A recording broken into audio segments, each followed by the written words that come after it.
Hello and welcome to the weekly update, where we go through last week's news stories that could have a practical impact on your digital life. And this week is a little bit different because we're taking more of a global geopolitical view. Oh boy, where's my tin hat? Which could have some practical impacts, and some services like Google and such do have some feature updates that you might be interested in. So I need my tin hat, man. We do need to get you a tin hat for the show. I know, this is going to be a good one. So big news last week is we know there is a court case trial going on in the US about social media and harms to young people. One of the trending headlines is people working for Meta, Facebook, Instagram, because they have those Meta glasses. Some may have prescriptions, so that's an interesting conundrum. Conundrum, that's a good word. Bringing smart glasses into places that might have restrictions on recordings. Let's talk about that. So a lot of folks are questioning if Zuckerberg broke the law because he brought a recording device into a courtroom. I guess we can't bring phones into courtrooms? I guess it's how they're being used, and were they on or were they off? Like you don't know. Now, do I understand why the court did this? Yes, because there's an order in place saying that thou shalt not videotape or audio tape within the courtroom, right? Like you shouldn't be using any social media in the courtroom. What's funny about this, Brandon, I brought this up before the show started, is this whole reporting that's going on in this trial is very polarized, right? Like, it's amazing to see how different people, especially citizen reporters, as I like to call them, not legacy reporters from recognized legacy media outlets like the LA Times or CNN or something like that, right? But, citizen reporters, especially those who run blogs and websites and stuff like that, they can be very, very critical. And because of that, when you listen to their take on what happened in the court that day with testimony by the witnesses, be it plaintiffs' witnesses or whoever it is, it's very interesting to read or get a sense of their opinionated opinions that are definitely skewed one way, right? And a good point, like, there's one citizen reporter who's reporting like they were all over this issue right here, right? Like, these Meta people, look, this is how evil they are doing this kind of stuff. But that same reporter did not report the fact that I just learned today, because we searched multiple news sources about what's happening in this trial, that the lead plaintiff lawyer for the individual who's suing these big companies is now got a contempt of court hearing scheduled in March because he did a Zoom interview in the courtroom. Like, in pure violation of decorum. Really? Yeah, really. Like, you'll see it. I got the source. I'm actually writing an article about this. Okay, right? Fantastic. I look forward to that. So this is important because, again, this is a polarizing issue. Like, don't get me wrong. I think this trial is really important. It really is. But, some of the reporting that's going on, especially from citizen reporters, as I like to call them, that have no training specifically when it comes to reporting and, ethics and all those types of issues, is very, very, very polarized. And we got to be careful. But again, this is an issue, right? Given today's interview, the whole issue of these, glasses. I mean, how many articles have we read now where, like in Vancouver, there was a CBC reporting just 2 weeks ago where an individual is going up to women and trying to hit on them, recording these women without knowing they're doing it, and then posting online to get clicks and follows, right? Don't like the Meta glasses have a little indicator for them being recording? Yeah, but that indicator can be easily blurred or redacted, right? Just a little bit of black nail polish on there or shoe polish, and you don't know what's happening. Yeah, see, but I can do a secret recording by just going record, and there's no indicator, and you don't know about it. That's true. Or you can get pens on Amazon for less than $50. Absolutely. That can record for you. Absolutely. So I don't know. I tend to think if people want to record you maliciously, there is easier ways to do that than broadcasting on their face. I mean, if maybe what they have to do here is what they do when you're going into a lot of specific sensitive things, like in the United States into SCIFs or here in Canada, right? Where you have to, before you go into the courtroom, you have to put your cell phone in a locked box with a key. And your laptop. And your laptop. And your tablet. And your tablet. And you need to be, wanded before you go into the courtroom by the sheriff or the deputy. What if I have a medical prescription for my glasses? Yeah, so therein lies one of the issues, right? Because, if you do have that, and good question. I don't know, right? And we've written about that as well, right? Like a school puts a ban in place, no smart glasses. Well, what if I've got a prescription for my smart glasses from a doctor? So now you're going to tell that student that they can't wear those glasses. And the parent's going, well, hold on a second. I can't buy a new pair, right? Like I spent all my money on this. I got no financial means to buy any. No, my son or my daughter, they have this prescription from a doctor. They're allowed to wear these things. You can't violate their human rights now. It's going to get interesting. I should investigate that. If glasses are prescribed medical device. They are. They're prescribed by an eye doctor. Right? We'll look into that. Right? They're prescribed by an eye doctor.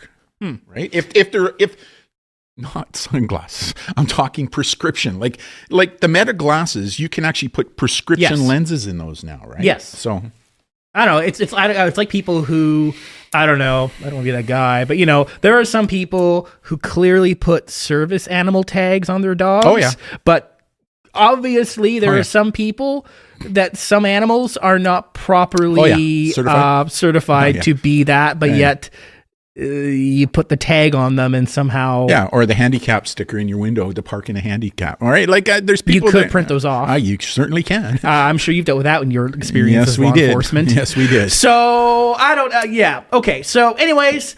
Interesting. I actually saw a post on Facebook locally. There was someone who was complaining, because people do that on Facebook, about how there was, I think it was a nurse at a hospital who had Meta glasses on. Yeah. And they were like, is this like allowed? Interesting. Yeah. Well, if probably not to record, right, but they can have it on their person. Like people can probably have their phones on them.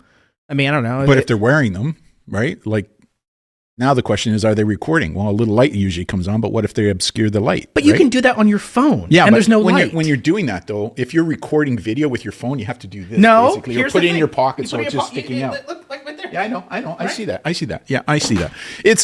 These are things that we never thought. I think, these glasses. Now, don't get me wrong. There's some really good things. Like I've been reading some research now for people who have visual impairments, other learning disability. These glasses can be a really cool thing, right? To help them in their learning process.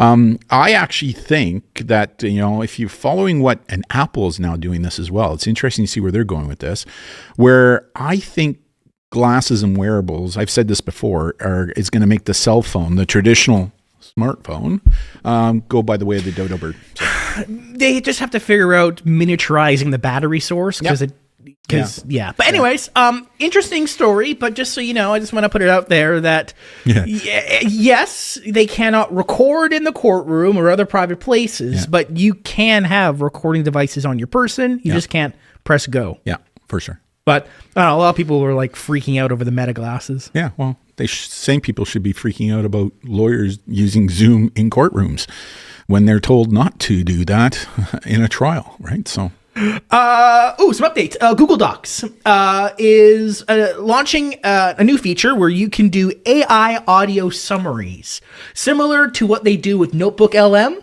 Now available in Google Docs. Well, no, hold on. Available to paid users. It's not rolled out to everyone. If you are a paid user, if you have a document, Google will give you a Gemini-powered audio summary. Here you go. You're going to rub this in my face again, right? The old Gemini versus ChatGPT thing again, right? I mean, I know. It's amazing what Google is doing right now with Gemini and how they're kind of integrating everything and connecting everything into one, for sure. So if you are a paid user, you do have access to a document summary, AI summary. Yeah. Now, so kind of cool. Hopefully they'll roll that out to everyone, hopefully. But just so you know, you have that convenience feature available to you. What's really cool about Google Gemini right now is that they have no plans to put any kind of advertising or targeted advertising into their AI, right? OpenAI is now doing that for the free versions, and that's concerning. OpenAI has no other revenue sources. I know. Google has its entire ecosystem of ad revenue. I actually just wrote an article again on our blog where we talk about, this whole thing with OpenAI and having targeted. The problem is AI is soaking up everything you're putting in there from an emotional standpoint. So therefore they can get even more surgical if they wanted to in directing specific type ads to meet your emotions where they couldn't do it. Right. And that's kind of dystopian when you think about it. Right. So it's just something that's of issue to me that, Google, they seem to be kind of thinking about this long term. They're that tortoise, right? I thought OpenAI was the hare. They're going to win the race. But, we'll see what happens. Whatever. When Google comes to play, they mean business. They do. So here's a wrinkle in the age verification conundrum that the world's facing right now. Hit me. So some security researchers being aware that Discord's moving to age verification to make sure people are of certain ages to use Discord. Some security researchers launched an investigation looking for public databases, information, networks on Persona. Now, Persona is the world's leader in, if you want to do an age check, things like who uses Roblox uses them. Most people use Persona. They're first to market and they're the most user easily accessible. Right. Now, according allegedly to some researchers backed by data evidence, they're making claims that the platform Persona didn't necessarily just scan your face. Reportedly, via their data collected evidence, that the platform does 269 verification checks, comparing it to government watch lists, publicly exposed databases, espionage, trafficking, money laundering, data collecting of IP addresses, browser devices, fingerprinting, government ID numbers, phone numbers, facial biometrics, and you name it. So, tin hat on. Here we go. Interesting. I saw headlines last night and this morning that Discord is now backing away from its verification plans because they were partnering with Persona. They had huge public backlash. And now there is some reporting that the Persona platform may not be as private as they advertise, apparently connecting to some U.S. government servers, reportedly by some security researchers. Tin hat on. Here we have people. We got to age verify everything because big tech companies are not reliable. They're not trustworthy. So what? We are now going to trust big tech companies to age verify? Okay. I've written enough articles. It's your turn. You need to write an article on this, Brandon, because you are good at this kind of stuff. But again, putting my tin hat on, which I often do on this topic, how many times have I said in this show that this whole issue of privacy, and these companies keep telling us, much like a legacy social media company said, don't worry about it. We're secure. We're private. There's no issues here. And then lo and behold, it's pressure tested by third parties who have no interest, financial interest in these things. And then they find these types of things. Yeah. Right. So people wonder why we become cynical, specifically to questioning what legacy social media platforms and current security, safety, and social media platforms are saying to us. And like last year, Discord, a third party where they did do some verification of ages, there was a breach. They were breached. And there were 700-ish thousand people's information was leaked because of security verification processes that were supposedly private that, So here are all these people putting legislations for age verify. It's like, great, who are we going to trust? Yeah, no, it's... you trade one big tech company that's doing bad things with maybe another one. And this has created a whole nother industry, right? In and of itself. These age verification laws now have created this new industry for both hardware and software solutions to help deal with this issue that are making people all kinds of money, and people are hopping on the money train on these kind of things. It's like the industry of phone pouches. That's exactly what I'm talking about. No about. phones at school. So a solution is there's a product. Buy my phone pouch. Where you can buy a phone pouch, where you lock a phone in a pouch. Right. So now there's an industry on that. Or, I don't know, school-based emergencies. And now there are products and services designed at securing schools because there is a legitimate security issue, but yet we don't fix the main issue. We provide Band-Aid products. Or there are companies that sell child safety monitoring and hardware and software who create their own reports based upon millions and millions and millions of data points that they collect from their users.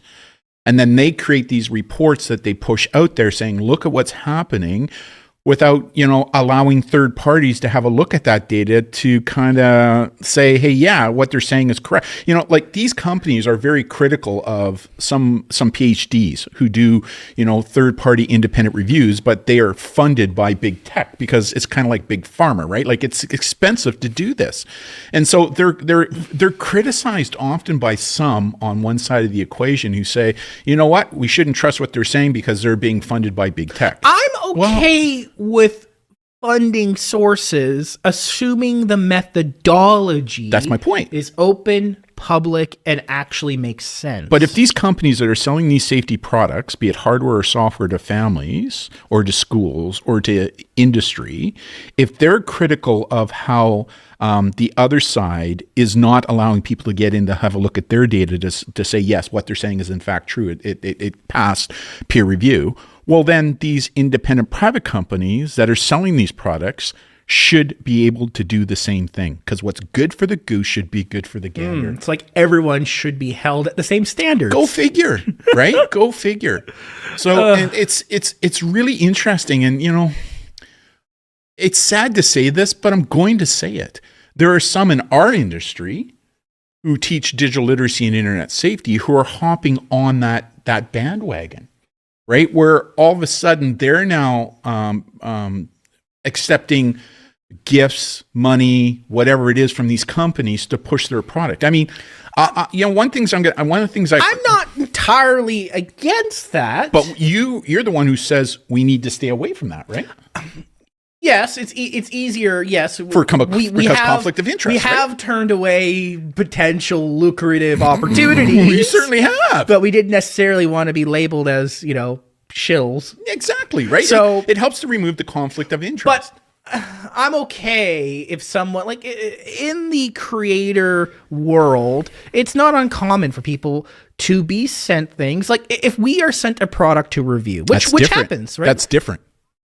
Yeah, but you still have a product of value. So there still is value. I know some people are against that. That I'm a little more for because I actually want to test and review something. Correct. And we're going to give an open and honest review. If the product is, got to be careful because this is YouTube, so I got to be careful about what I say and the words I use. But if the product rhymes with hap, well then the word I'm thinking about rhymes with hap. If the product is hap, then guess what?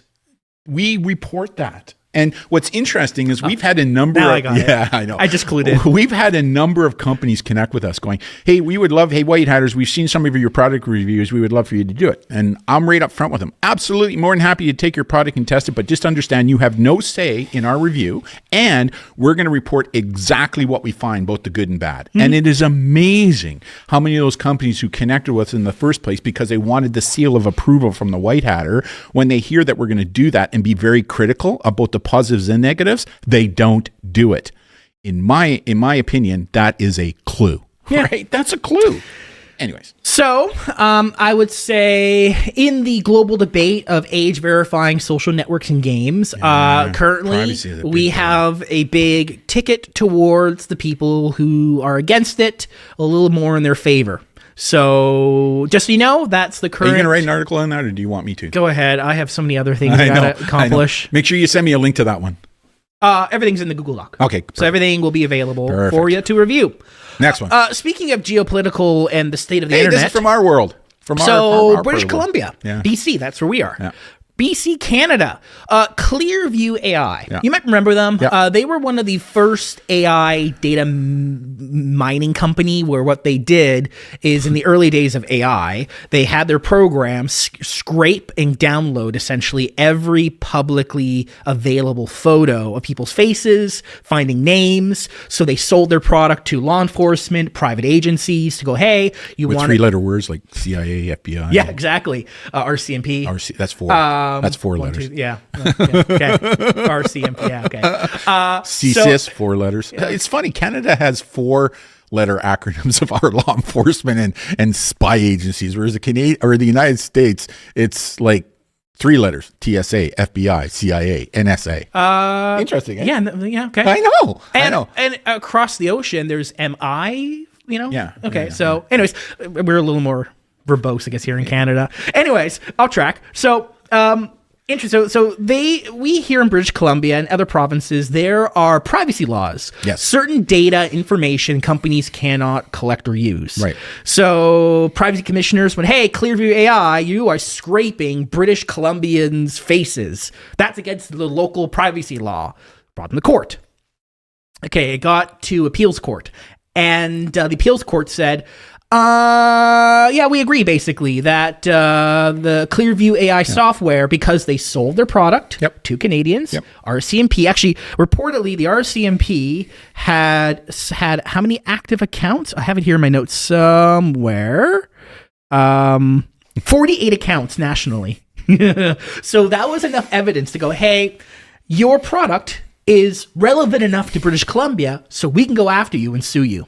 Now, I bring this up because what if Clearview never sold its product to the RCMP, the Canadian Police? Mm-hmm. Right? Maybe it might be a different story, but maybe. I mean, so what's the consequence here? I don't know. Because here's the thing. Google, can we go after Google? Because Google has data on British Columbians. I'm curious in terms of... It indexes like profile pictures of us. Exactly. Right? So now Clearview's defense was all the data we collected was publicly available on the internet. Correct. Anybody, anywhere, any government, any person could collect the same information we did. But yet somehow you're suing us? They just made it searchable, right? They were the first to do it. Right? So, but what's interesting is, okay, well, great. The appeals court comes back and says, yeah, we agree with the privacy commissioner. Okay, so now what's the consequence here? And what if it's a company that isn't doing business here in British Columbia or in Canada, or even if they are, but they're located outside of Canada and do not have a brick and mortar part of the company in our territory, in the Canadian country territory? Like, well, whatever. You can say whatever you want. And in fact, that's what we see happening in the United States right now. Like in Great Britain right now, there's a number of, I think there's at least 2 that I know of where they're fining social media companies for not following the Ofcom or the legislation in the UK right now. And they've levied huge fines against some of these social media platforms and tech platforms. And they basically said, go row your boat. We're not paying. We're from the United States, right? Your law has no jurisdiction here in our country. Well, speaking of... No, here we go. Interesting article. Is that the one from Politico last week, highlighting a few... some international debates over which country kind of has jurisdiction over the internet. So... interesting, because we're seeing a lot of internet censorship from European nations. Now, some nations, like the United States, which has very strong freedom of speech laws that are very well protected, even though in other countries... I think that's Article 1 or whatever in their whatever it is. I'm not American. I couldn't tell you. It's kind of like our Canadian Charter of Rights on freedom of expression. Our Charter of Rights has a lot of limitations in terms of what you can and cannot do. But what I'm saying is that in our Charter of Rights, we have freedom of expression. In the United States, they have have freedom of speech. Freedom of expression contingent on a couple things. Right, for sure. In the U.S., it's freedom of speech, kind of period, end of story. Unless you are actively inciting violence. Like you're in a movie theater and you yell fire where there's no fire. Yeah. There are some limits, but far less than everywhere else in the world. But continue on with this, because this is an interesting one, right? So, I think this is the one I brought to your attention last week, you right? did. Yeah. So like trade groups are suing South Carolina over age-appropriate code designs.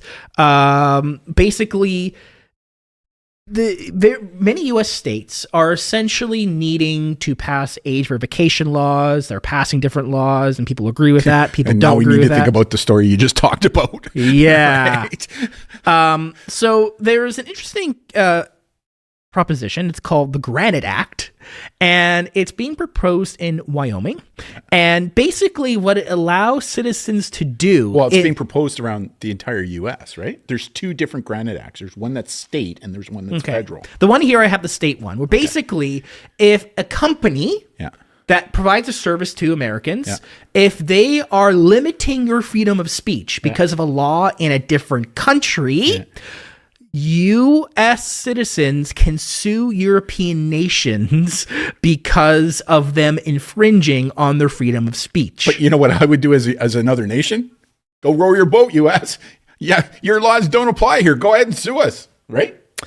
We'll see how that turns out. But a part of this as well, Brandon, is, you know how you've said this several times to me, maybe the only way we're going to be able to deal with this is to firewall every country. So the country actually can fire, like the Great Firewall of China, right? Russia has something similar. Yeah, I mean, but what's interesting is the U.S. Congress right now is talking. Do you got this one up? You mean this one? Yeah. Okay, I'm gonna let you talk about it's that called one. freedom.gov. I brought that one up to you too. So apparently the U.S. State Department, because they have no problems ever. Yeah.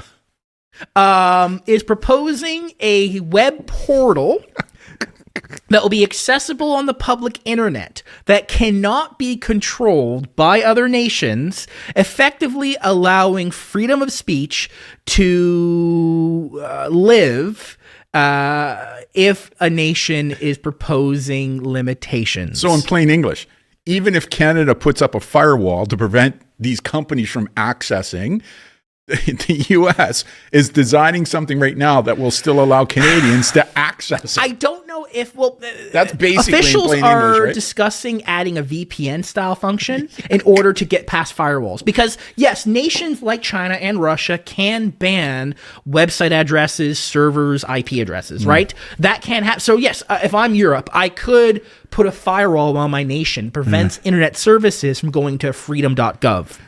But if the U.S. State Department builds a VPN, now a nation's going to have to make VPNs illegal. Yeah, now we get into safety issues, right? Like, VPNs, kids are using them to bypass school filters. So do banks. I know, but the other thing too, though, is it helps protect people. Like if I'm a single person, be it male or female, and I'm really concerned that I don't want people to figure out where I live in the world, I'm going to use a VPN, right, to help protect where I'm actually located in the world, prevent creepers and stuff. But I'm going to say this: I'm kind of sad that I turned 61 this year. Like I'm becoming this real old boomer. Hopefully I still have another 20 or 30 years left in me, because right now we're in this place. Like AI has caused a huge disruption. It is going to be a bigger disruption than the actual industrial revolution, in my opinion. And we are now in this place where it just keeps me alive every single day. One of the good things about being semi-retired, it gives me a lot of time to sit back and read and write, right? Which I need you to stop writing so much. I can't keep up. I know. But that's what keeps my brain going, so that I don't turn into this old cranky guy that can't think anymore and the brain starts to shrink. But we are in this space right now where things are changing so quickly, right? And this reminds me of the old days when I was a teen watching the cartoon Spy versus Spy, right? Where one spy did something and the other spy did something to try and counter, and then they go back and forth, right? Well, here's a great example, right? These countries are going, you know what? We're going to put this firewall in place to prevent these companies from accessing our kids and people. And the countries that that those companies are in are going, oh yeah, well, we're going to design some hardware and software to allow those people, even if you put a firewall up, they're still going to be able to access it. Right? The unfortunate reality that I've come to conclude that if anyone is literally serious and not just trying to get political points, if you actually want to block certain things from the internet, you need to build a firewall. You need to make VPNs illegal. Look at this. And you need to shoot satellites out of space so when Elon's SpaceX satellites come around and can shoot internet into your home via the space is not regulated. Yes, there are treaties between nations, but ultimately space is not very well figured out who owns what. Or maybe we'll find out that it's the aliens that own the space. Did you hear that Trump is ordered? Isn't that, yeah, that's classified information apparently. Anyways, let's not get into that. Yeah, so you're going to have to ban satellites from orbiting your country. Good luck. Where's my tin hat? Firewall your nation and make VPNs illegal. See, that is the only effective way if you want to block things from the internet, despite how uncomfortable it might be in democratic nations where we have freedom of speech or expression. If this is a route someone truly wants to go down to make the internet safer, and this you is have why, to have the conversation. And this is why digital literacy is becoming so important, right? Because we're not going to be able to legislate our way out of these problems, right? Like they're always going to be there. Like I'm a realist. Like the toothpaste is out of the tube. And so as a result of that, one of the ways to deal with this stuff is through digital literacy education, educating our kids at young ages how to be critical about what they're reading, hearing, and seeing online. I mean, it is so important. And now that AI and what we call social AI here at the White Hatter is coming in fast and hard, this is even more important. Next topic. Bit of a controversial, sensitive topic. But this means we can't monetize this video for YouTube, but we don't monetize the live shows anyways. BC, there was a casualty event at a school, something that isn't normally an occurrence in Canada. US is more familiar with this stuff. So happening here in Canada, very shocking. Tragic, right? More than shocking, just tragic. Yeah. Evidence coming out that apparently the individual had an OpenAI account, and there was conversations that were concerning enough that OpenAI had banned the account. Right. Now, the government is asking questions in regards to why were police not informed? Rightly so. So, a couple things on this. Again, because I'm an old guy and semi-retired, I get to read a lot. One of the things that has been slowly creeping in over the past week are once this broke, because it was OpenAI that freely connected with the RCMP, because once the name was released, OpenAI went, hold on a second, we think we know who this person is. Yes, in fact, we banned them from our platform in June of last year, right? So, so June, July, August, September, October, November, December, January. So like 7 months ago, right? And the reason they banned them was because they were saying and doing things on the platform that violated their terms of service. What those things are, we don't know yet. But here's one of the things that is happening in social media. In fact, I actually confronted a PhD individual who teaches online radicalization, who said in a public posting that this person who did the shooting in Tumbler Ridge actually used ChatGPT to learn how to go in and to do the shooting. So they used it as a practice platform. I'm serious, right? So I have not seen that any evidence released. That was my point. And I said, hey, listen. And I quoted the RCMP, right? We have to go to the best evidence on issues like this. Because if we don't start posting the real, what people are saying, well, then this kind of stuff takes off. And sometimes it feels like we're pushing a rock up a hill with some of the things that we talk about here at the White Hatter, right?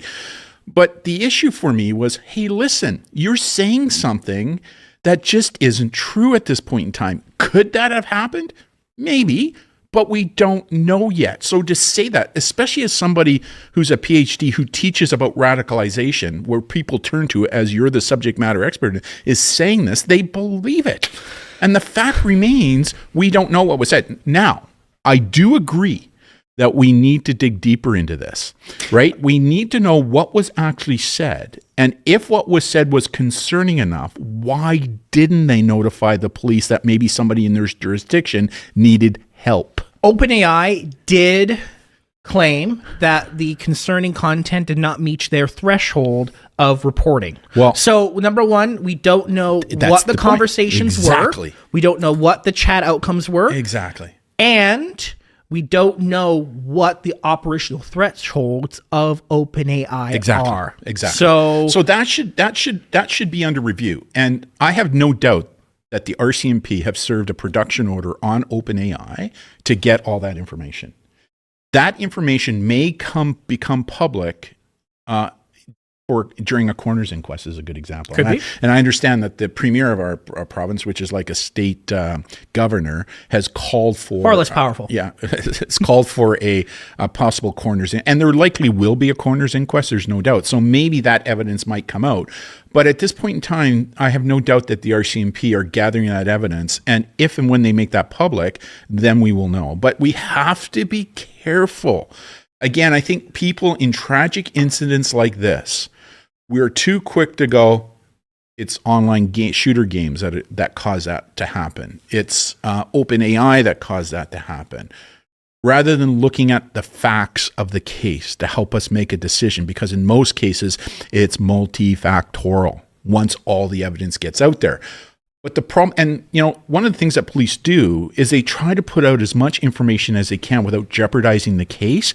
True. Because if they don't do that, it creates holes, and people have a habit, especially people who want to create controversy and create clicks, to fill that hole with garbage that just isn't based upon the evidence. So again, we got to be careful, because yes, I'll give credit to OpenAI. They didn't need to let the RCMP know. They took it upon themselves to do it. Okay, that's a good thing. They banned that person, 6 or 7 months prior to the incident, and they said it didn't reach the threshold. Well, what was said so that we understand the why? And that is to be determined. So before we start saying things that OpenAI caused this, let's just be careful, right, about that, because we just don't know. Maybe it did, maybe it didn't. Let's wait for the evidence. Fair. Oh, you got me going this show. Next one. That's what I have for the show. Yes. A lot of geopolitical sort of updates. We live in an interesting time we do. Where different nations are trying to gather control of the internet for themselves. Well, for whatever purpose that might be, either because they want data or because they want to protect people or whatever it is. We are seeing different nations try to carve out their own piece of the pie. Yeah, we got to be careful, right? Because, I think there are peoples and individuals that are doing it for the right reasons, which is to protect our kids, right? Because the kids are our future. Whitney Houston, I think, song about that, right? So they're doing it for the right reasons. But are there some state actors that will now take that and use it as a reason why, as a pretext to kind of get national oversight and watch and control, right? Like, now we have to create, if we're going to do age verification, we better create a national ID program. That's kind of what the UK was thinking about until the general public got up in arms and said, whoa.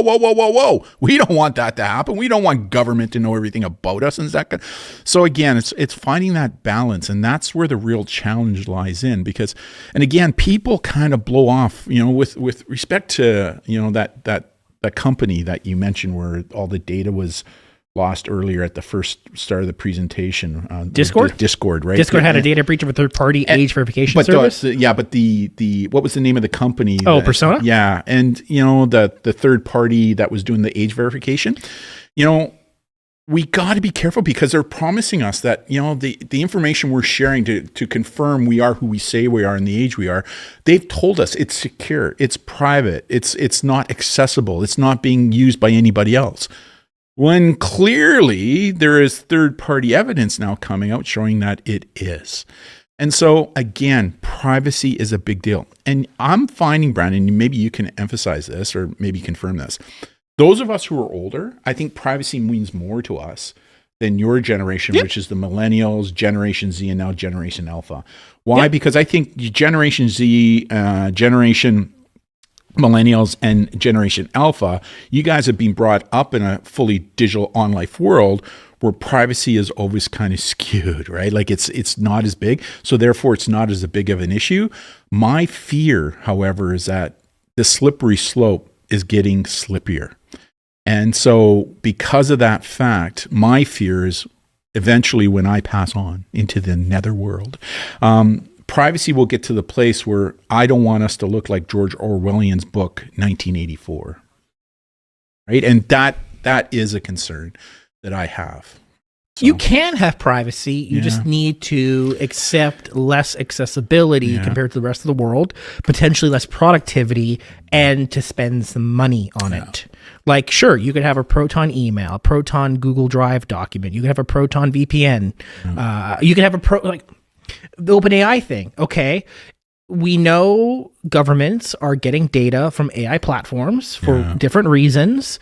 That's why there are AI platforms like Proton's Luma. I know DuckDuckGo has something similar now, where basically AI chatbots that essentially have end-to-end encryption. So, okay, that's great. We can get information in problematic cases right now. Some people may begin to start to move towards encrypted environments. I actually saw a news article. It was a suggestion, so it wasn't practical enough for the show. But Google and Android, so Google and Apple are working together on a sort of a synchronized communication platform that has encryption. Now, what's interesting about that, it's going to make the job of law enforcement even harder. Exactly. Because now when all of a sudden child sexual abuse material is being shared within a totally encrypted environment, how do we know? But when evidence like this is being brought up and there's accusations of these platforms that say they're private, when investigative research is showing not quite much, or when governments in the past have said, we'll protect you and protect your privacy, but we'll also funnel data. I actually believe that encryption is a way, one of the reasons why these companies are pushing so hard is because it gives them deniability. Yeah, it's easy. Right? It's easy for them legally. It's like, we don't know what's happening. Yeah, so exactly. We can't be held accountable for something we don't know. Right. People want encryption because companies and governments have shown to handle information inappropriately. So unfortunately, because law enforcement, governments, and companies have had many examples over the last 25 years of doing bad things, unfortunately, the future we're going towards is more encrypted communications. Right, which is going to make the job of law enforcement that much harder, which now all of a sudden may increase safety concerns for others. Not like encryption for people that are in countries, a good example of what's going on in Iran right now, right? Like it helps protect those who are pushing a political agenda to effect regime change, right? By having encryption, it helps to protect them from a state that potentially would kill them for saying that, right? YouTube, be careful. But also keep in mind that it also helps government officials who may have a private Signal group chat, assuming they don't add a journalist by accident to the group chat. Or they're in a cabinet meeting with a public cabinet meeting. To also not have their data being FOIA-able if it's encrypted and no one can access it. Good point. Unless, of course, a journalist gets added to your group chat by accident, because that would never happen. Just for people who don't know, FOIA-able means Freedom of Information Act, right? Yes. Yeah. So bad actors are going to use AI more and encryption, and so are the good people who deserve protection. Yeah. Interesting times. Like I said, 61, I kind of wish I was another 20 years younger, because I think what's going to happen in the next even 2 to 3 years is going to just blow our minds with what's going to happen, right? So whenever I've brought up the idea of firewalling Canada, politicians always seem to run and hide. Right. Like, because they don't want to be like, they know it makes sense. The only way to do what they want effectively is to firewall the nation. Hey, just on a side note, did you see that it was Chinese New Year? Did you see that robotics demonstration of those robots that were moving? Oh, just like real people doing kung fu and stuff. Like, did you see that? North America is woefully behind in technological advancement. It's unbelievable. Like, I can already see the Chinese government creating thousands and thousands and thousands of these as soldiers, right? Like, now we have to have this big EMP gun to kind of shoot at these robots and knock them. I mean, it's turning into the Terminator, right? That kind of thing. Like, holy moly, unbelievable. Has your partner seen this? Because I know how much she hates robots. Has she seen that video? Like, when she sees that, she's going to go, oh my God. I don't know. Right? Like, I remember watching her when they had those robotic dogs going, like, oh my God, right? Like, those scared her. Wait till she sees these things. Yeah. Anyways. So there you have it. Okay. So, hopefully, again, the show is about giving you some practical takeaways and advice. Or even some nuggets to think about. As we like to say, digital food for thought, right? Yeah. So today was a little more geopolitical, but a lot has happened in the last week that could impact your accessible nature to the internet, being to verify your age and data may not be as protected as suggested, or your access to certain sites might be prevented. Absolutely. But hey, there might be freedom.gov that's not going to be a train wreck where basically all hateful, terrible things can go drill right through your firewall. Yeah. So, yes, I do think people who are advocating for banning technology, banning smartphones, banning social media, do need to take a bit of a global view, because there are some things that are practically not achievable. I'm sorry to break it to you. Some people on that side of the equation, they'll go, that's the wrong thinking because you've already pre-planned it. No, it's called being a realist, right? It's called being a realist on these issues. Like, the toothpaste is out of the tube. So because of that fact, what can we now do to learn from our past behaviors and what we can do as countries? But here's the other thing. If all countries aren't on board, whatever's developed is destined to fail.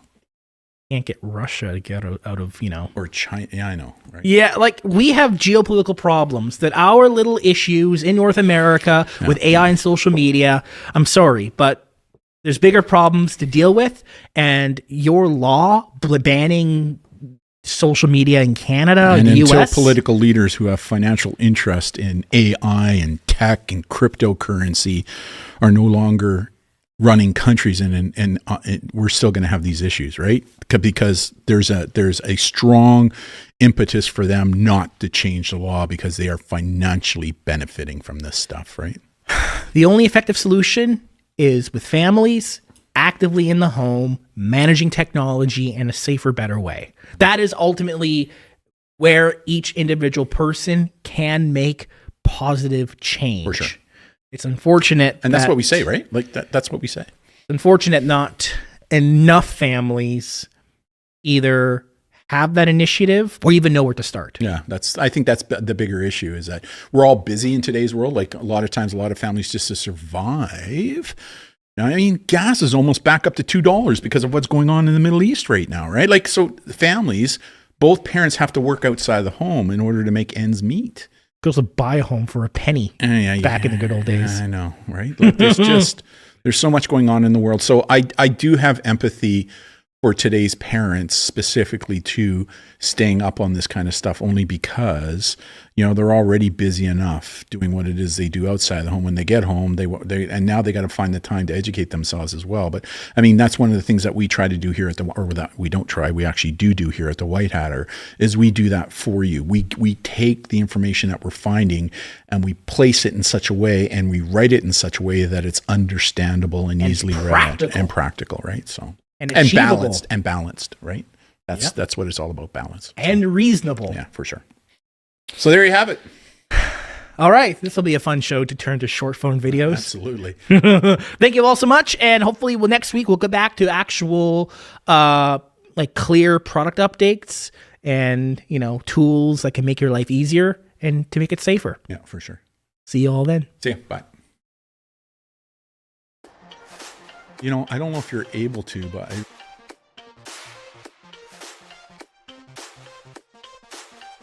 Good afternoon, Dr. Court. How you brought yourself to where you are today? Wanting to be generous and accommodating. Work with young people. We decided to do some background research on these three major mobile ISPs, what's clearly prohibited and could in fact be a violation of their terms of service. We thought this would be an opportunity to create a video about general buying and selling safety tips on the internet. Created a version 2 that they call the Donashi Scholar, and which is specifically designed for you. About a new mobile phone that was on the market called the Wise Phone. Hello, everybody, and welcome to Unanswered Questions. Sometimes we just don't get enough time to answer all the amazing questions from students during our live broadcast. Recent bug in Meta, Facebook, and Instagram proves you cannot always trust a password. AI cybercrime is happening right now and is likely going to be happening more. We wish to recognize these extraordinary and outstanding people by presenting them with the White Hatter Medallion.